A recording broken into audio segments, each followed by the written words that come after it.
প্রিয় ভিউয়ার্স, আসসালামু আলাইকুম। আজকে আমরা যে বিষয় নিয়ে আলোচনা করব সেটা হচ্ছে কিভাবে অটোক্যাডের বিভিন্ন টুল যেমন পলিলাইন, ডাইমেনশন এগুলা অ্যাড করতে হয় নতুন অবস্থায়। সেগুলো কিভাবে অ্যাড করব সেটা দেখাবো। এর জন্য আমরা প্রথমে ডিডিএস ড্রয়িং এখানে প্রবেশ করব।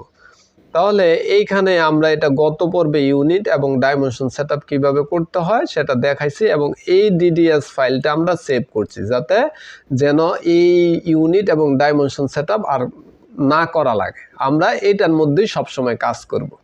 এখন এইটাতে আমরা ডাবল ক্লিক করব। ডাবল ক্লিক করার পর এইটাতে ক্লিক করার কারণ হচ্ছে আমরা ইউনিট এবং ডাইমেনশন সেটআপ আজকে আর করব না বা আর কখনো করব না। আমরা যখন কাজ করব এটার মধ্যেই কাজ করব। এখন এইখানে যে আমরা লাইন নিব বা পলিলাইন নিব বা ডাইমেনশন নিব এখানে কোনো টুলবার বা টুল নেই। এই টুলগুলা কিভাবে অ্যাড করতে হয় সেটা দেখাবো। এর জন্য আমরা কিভাবে অ্যাড করব সেটা দেখাই। এর জন্য আমরা এই টুলসে আমরা ক্লিক করব। করার পর এইখান থেকে টুলবার, এই টুলবার থেকে অটোক্যাড থেকে এই যে এই ড্রয়িং আমাদের টুলবারটা অ্যাড হয়ে গেল।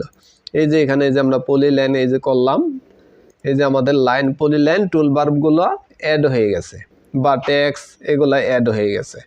এখন এটারে আমরা ডাইমেনশন করব।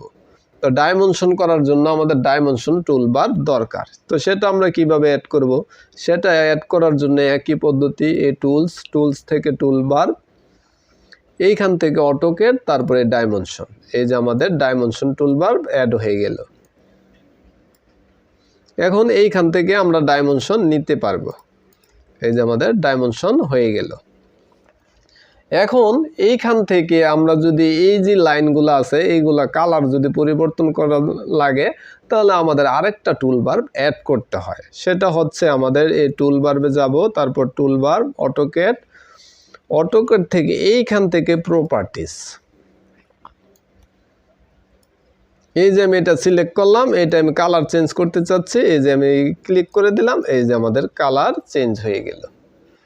তো এই তিনটা টুলবার। তারপর আপনারা যদি মডিফাই টুলবার অ্যাড করতে চান বা বিভিন্ন টুলবার অ্যাড করতে চান তাহলে এই যে এইখানে সবগুলা পাবেন।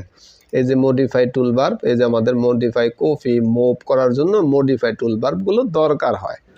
তো এখন আপনাদের এটা আমি দেখাইলাম যে কিভাবে টুলবারগুলো অ্যাড করতে হয়। তো আজকে এই পর্যন্তই। আপনারা সবাই ভালো থাকবেন, সুস্থ থাকবেন সে প্রত্যাশা করি। আল্লাহ হাফেজ।